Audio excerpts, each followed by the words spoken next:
Napakaganda naman ang nakita mong lupain na ito. Perfect na perfect gawa ng bagong hardin.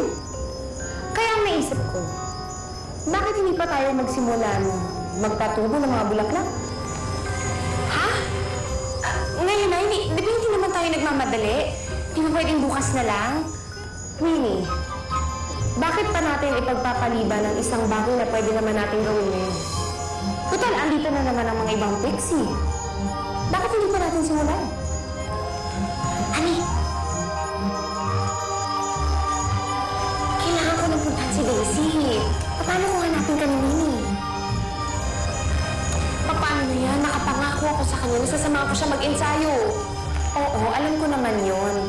Pero alam mo naman yan si Winnie, nakabantay sarado yan sa'yo, hindi ba?